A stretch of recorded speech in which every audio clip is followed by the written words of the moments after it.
This might be a shocker, but Sean Diddy Combs might walk free. Or better still, be sentenced and flown out of the country to freedom. But this shouldn't be a surprise to us, because the legal system is rotten, filled with so many bad people trying to sentence bad people. If you've been following Diddy's trial, can you comment on one thing you've noticed about it that doesn't look right? Because I can tell you it doesn't. And with the level of corruption going on behind closed doors, we definitely have an enormous doom that is close to erupting in the country. There is fire on the mountain, and we should be on the race right now. They keep portraying a working legal system and keep us distracted with irrelevant news, but it's all a facade. The system's broken, and it's not about the truth now. The truth is for sale, and in this case, it already went to the highest bidder. I wasn't there to follow the trial. I was working it. Most people don't think about the back end staff in federal courtrooms, but someone has to manage the internal systems. Camera feeds, backup logs, network routing, AV sensing. That's what I do. It's not glamorous, and it's not the kind of job anyone pays attention to. Which is exactly why I get called in for cases like this. The job came in quiet.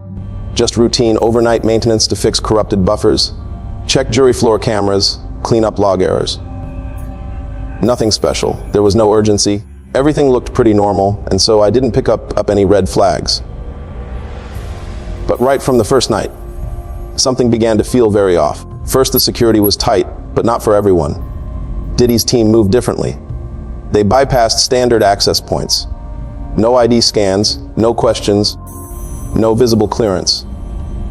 It wasn't like they were breaking protocol. They were above or secluded from it. And the people running the building didn't seem confused by that. If anything, they looked like they'd been told not to get in the way. There was one room in particular, the jury floor. It wasn't on the daily routing sheet. It was labeled as a wellness space for juror decompression, which sounded harmless enough, but it was active when it shouldn't have been. Lights on after hours, motion data recorded, and camera feeds were routed from the standard archive. That's not normal. I flagged the entry in a tracking log and kept working. Less than 5 minutes later, that log was gone. I checked to see if it was archived, edited. But it was just gone, like fully deleted, mid-sync, by someone using higher clearance than mine. I know by experience that something like that, doesn't happen by accident. And it doesn't happen unless someone's watching the system while you work. At this point, I didn't know whether to be scared or I was just freaking out on some irrelevant stuff. That was the first time I paused. I didn't think about Diddy. I didn't think about the trial. I just knew someone had access they weren't supposed to have, and they were using it to quietly erase what they didn't want seen. It was the third night when things crossed the line from strange to deliberate. I was doing another manual check on backup drives when I noticed a blank archive. Not corrupted, not failed, just cleanly removed. Courtroom 4C, one of the jury adjacent rooms, had no footage from a 2-hour window. The metadata showed the feed had been wiped at the source. It wasn't overwritten or anything like that. It just vanished. That kind of deletion isn't a glitch. It's done manually and only by someone with full internal clearance. At that point, it wasn't about guesswork anymore. Someone was hiding something, and they were doing it well. Well, at this point, since someone started a game, I figured out two could play. So out of old habit, I checked the raw backup stored deeper in the network. This was an old habit from working around lazy IT departments. Most times you find nothing, and really, you're supposed to find nothing, or maybe some crap that isn't needed. But that night, there was a low quality buffer file saved outside the main archive. One clip, 90 seconds with no audio. My first instinct was to back up, but my curiosity wouldn't let me, so I opened the file. It was dark, grainy, and unfocused. But even without sound or context, it told me everything I needed to know. Diddy was seated at the far end of the table. The jury, at least 8 of them, were in the room with no courtroom staff, defense, or prosecution. There was clearly no visible reason for such meeting. They weren't speaking, at least not visibly. They looked relaxed, not casual, but calm in a strange way. Not a single one of them glanced toward the cameras. Not one of them looked uncomfortable. And that's what bothered me most. There was no hesitation in that room. I watched the clip 3 times. Nothing changed, but it still got worse each time. That level of calm isn't normal in a situation like that. It isn't neutral. It's practiced. It's controlled. I didn't log the clip. I knew better. I copied it to a separate device offline and shut everything down. For the first time since I started the job, I didn't want to know what came next. The clip bothered me enough that I stopped working the backups and started watching them. Not just the ones I was assigned to check, but everything routed through that hallway, that room, that corner of the courthouse. No one asked questions when I pulled extra archives. Most people don't track what low-level techs are doing, especially when the work looks routine. That's how I found the others. They weren't full recordings, just partials, with dead angles, poor audio, silent frames from wide hallway cams or forgotten security points. But there were enough to piece things together. That meeting wasn't a one-time thing. It happened more than once. At least 3 times in 5 days. Different times, different combinations of jurors, same location. Always behind the same door, always just out of sight. Sometimes it was 2 jurors, sometimes 6.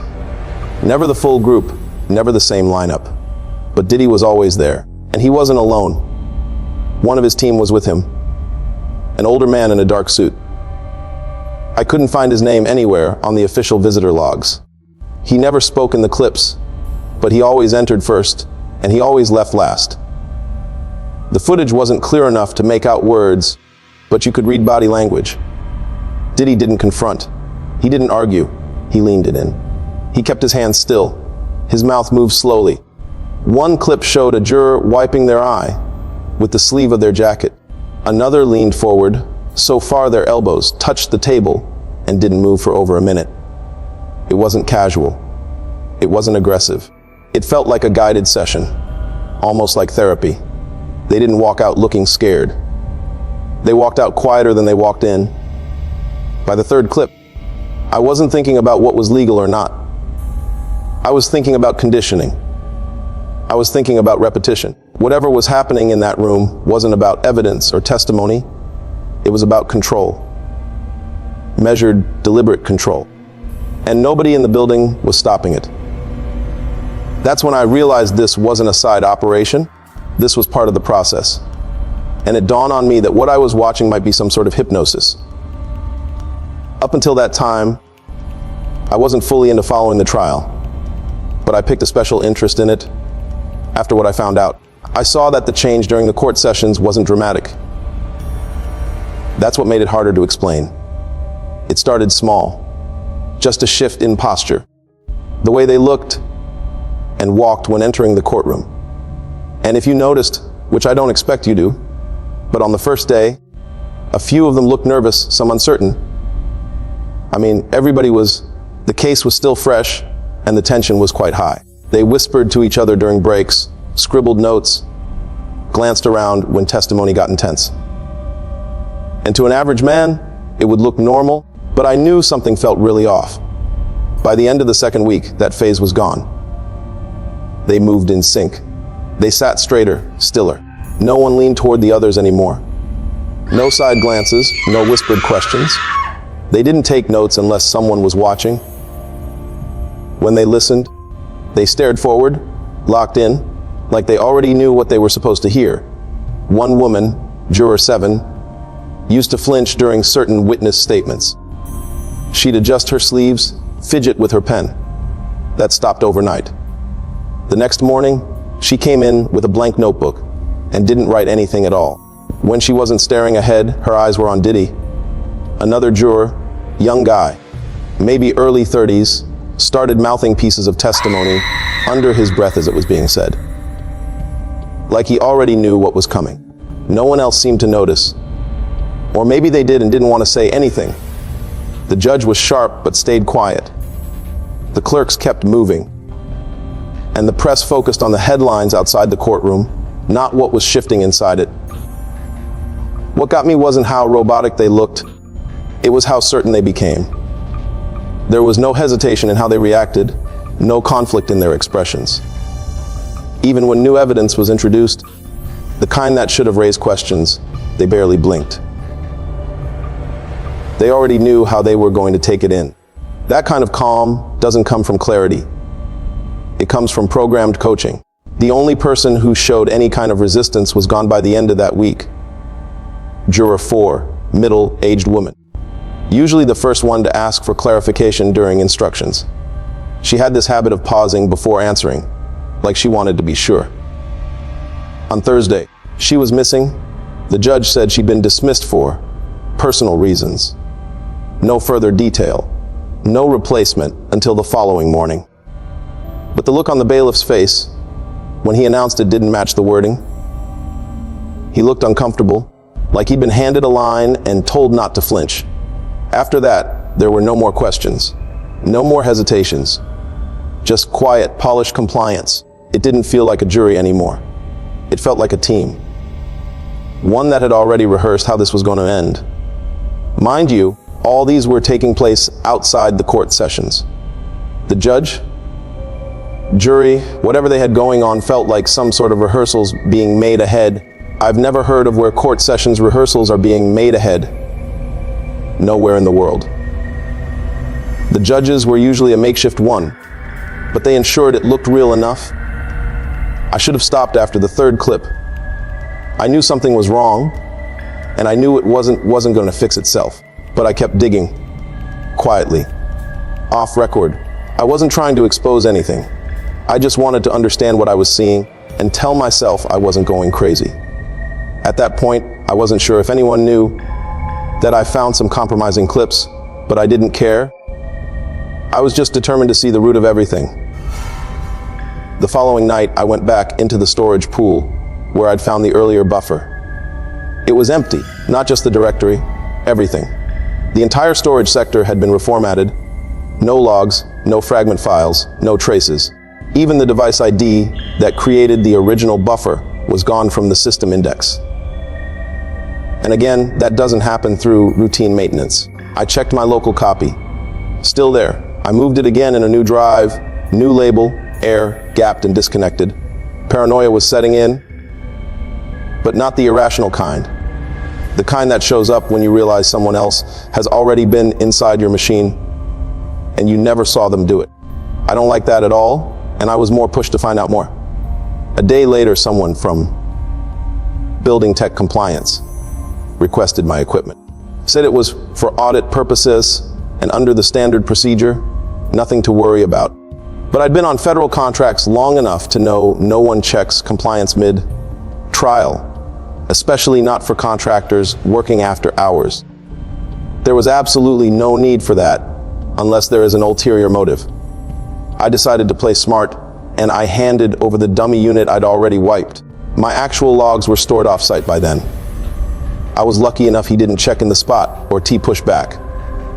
They took the gear, nodded politely, and left without a word. That was the first time I thought about leaving the job entirely. But I didn't. Not right away. I told myself I hadn't done anything wrong, that I was just a guy doing tech support, cleaning up video files no one wanted to talk about. But that same night, I noticed someone following me. I already knew that my life was in danger, but didn't expect then to come for me this soon. I soon noticed a car I'd never seen before parked across the street from my hotel. It stayed there for an hour, then pulled away. No one got out. The next day, same thing, different spot, but with the same plate. When I left the courthouse that evening, one of the elevator cameras glitched while I was inside. Black screen, 5 seconds. It came back on just before the doors opened. Probably nothing, maybe nothing. But by then, I was done calling these things coincidence.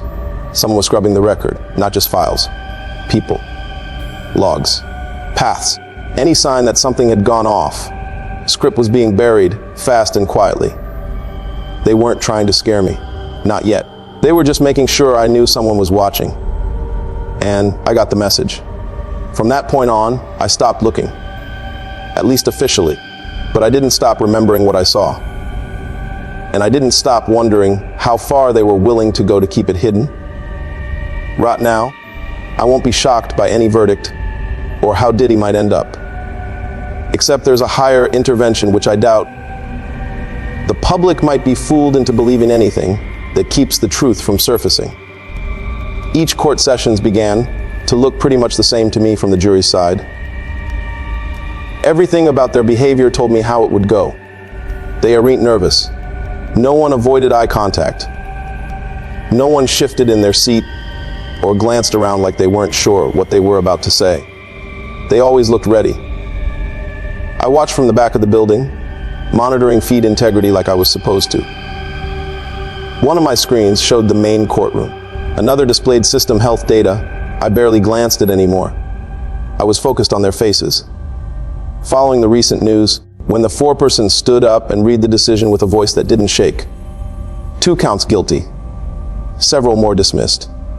The big ones, trafficking, racketeering, gone. Just like that. There was no reaction, not from the jury, not from the defense, not even from Diddy. He didn't smile. He didn't breathe heavy. He just nodded like he'd been waiting for someone to catch up to where he already was.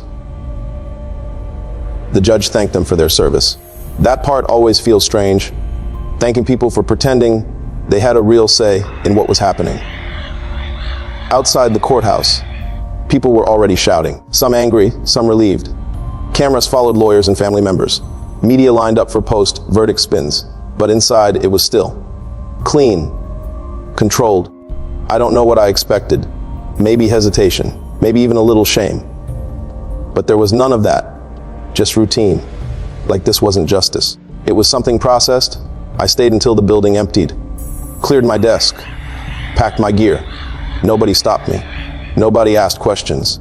My access badge still worked, even after final sign-off, which told me one more thing. They weren't afraid of me. They never were. This was never about hiding what happened. It was about making sure no one cared enough to look. I didn't speak to anyone after I left. Not my manager. Not the agency that placed me. Not even the guy who handed me the original contract. I didn't want to explain what I saw, mostly because I already knew what the answer would be. That's not your job. Or worse, that's not your concern. I still have the clip. It's stored in a drive that isn't connected to anything. I haven't watched it since. I don't need to. Every second is already burned into my memory. The longer I sit with it, the clearer it becomes that this wasn't a cover-up. Not in the way people think. Nobody panicked. Nobody rushed to hide what they did. They didn't need to. The control was already built in. The timing, the access, the people in charge, they were all in place before I ever plugged in a cable. They didn't fix the trial after it started. They designed it to end this way from the beginning. People will talk about the verdict like it was complicated. They'll argue over technicalities, debate the charges, compare it to past cases. But none of that matters. What I saw wasn't about law. It was about certainty. Quiet, calculated certainty. And now I can't unsee it. I don't trust what I'm watching when I see a courtroom on TV. I don't trust the words guilty or not guilty. I don't even trust the idea of a jury anymore. Not when I've seen how easy it is to shift people just a little, just enough to tip everything. After I was done with my job, no one's coming after me. I'm not being silenced. I'm not looking over my shoulder. That's the worst part. I'm not important enough to threaten. What I know doesn't matter because the people who need to care don't. The story's already been told, and they're the ones who wrote it. So, what do we really know about the system we all trust? If you ask me, I've done nothing over and over again. I'm afraid the law that is meant to protect the masses are now doing more harm to them than anything else. How would I be so sure to get the justice that I need if I'm not rich? Connected at Big Evio to pull the internet crowd. That is a call for concern for everyone. The works needs to see this and be prepared for the times we are in. Like this video so that it can reach more people. Share and subscribe to keep channels like this alive, to keep exposing the hard truth.